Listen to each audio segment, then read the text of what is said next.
મોરબીમાં ઝૂલતા પુલ દુર્ઘટનામાં હાઈકોર્ટના કડક વલણ બાદ અધિકારી સામે એક્શન લેવામાં આવ્યા છે। સરકારે મોરબીના તત્કાલીન ચીફ ઓફિસર સંદીપ ઝાલા વિરુદ્ધ કાર્યવાહી કરી છે। ગુજરાત સિવિલ સર્વિસ રૂલ 1971 મુજબ તત્કાલીન ચીફ ઓફિસર સામે કાર્યવાહી થઈ છે। હાલમાં મળવાપાત્ર પગાર ધોરણમાં 3 વર્ષ માટે રોક લગાવાઈ છે। આગામી 3 વર્ષ દરમિયાન તેમને મળતા વાર્ષિક ઇજાફા પર રોક લગાવવા સરકારે જીપીએસસીને જાણ કરી છે। राज्य सरकार वती शहरी विकास विभाग द्वारा सोगंदनामું કરી हाईकोर्ट में जाण कराई।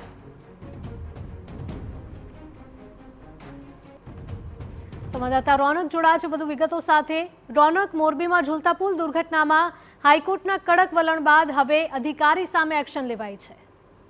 બિલકુલ તો હિરલ, મોરબી ઝૂલતો પુલ તૂટવાની ઘટના કે જેમાં 135 થી વધુ નિર્દોષ લોકોએ પોતાના જીવ ગુમાવ્યા હતા અને ત્યારબાદ ગુજરાત હાઈકોર્ટ દ્વારા જે સુઓ મોટો અરજી છે તે લેવામાં આવી હતી અને ત્યારબાદથી લઈને તબક્કાવાર રીતે આ અરજી પર સુનાવણી ચાલી રહી છે। ત્યારે ગત સુનાવણી દરમિયાન ગુજરાત હાઈકોર્ટ દ્વારા રાજ્ય સરકારને ટકોર કરવામાં આવી હતી કે એસઆઈટીની જે રચના કરવામાં આવી હતી તેમનો જે રિપોર્ટ હતો અને તેમાં જે અધિકારીઓની જવાબદારી નક્કી કરવામાં આવી હતી તેમની સામે કયા પ્રકારની કાર્યવાહી કરી છે તેનો રિપોર્ટ છે તે રજૂ કરવામાં આવે તે એક્શન ટેકન રિપોર્ટ અંતર્ગત આજે રાજ્ય સરકાર વતી જે શહેરી વિકાસ વિભાગ છે તેમના દ્વારા એક સોગંદનામું છે તે કરવામાં આવ્યું છે।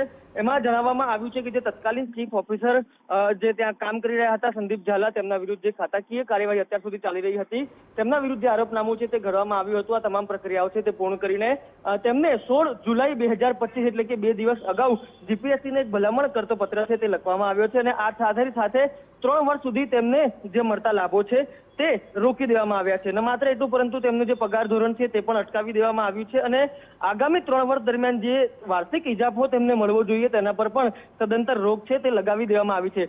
મહત્વની વાત એ છે કે આ સમગ્ર ઘટનામાં 135 થી વધુ લોકોએ પોતાના જીવ ગુમાવ્યા હતા।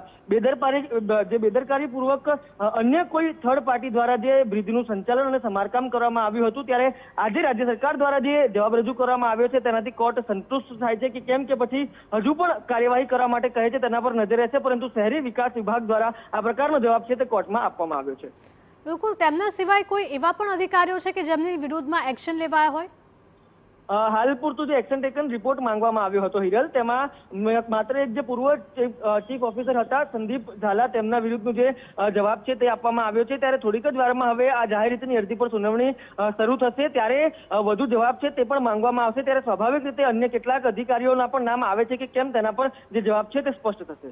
બિલકુલ રૌનક, માહિતી બદલ આપનો આભાર। તો ગુજરાત સિવિલ સર્વિસ સ્કૂલ 1971 મુજબ આ કાર્યવાહી કરવામાં આવી છે। હાલમાં મળવાપાત્ર પગાર ધોરણમાં 3 વર્ષ માટે રોક લગાવીને કાર્યવાહી કરવામાં આવી છે। તો આગામી 3 વર્ષ દરમિયાન તેમને મળતા વાર્ષિક ઇજાફા પર રોક લગાવવા રાજ્ય સરકારે ફરમાન કર્યું।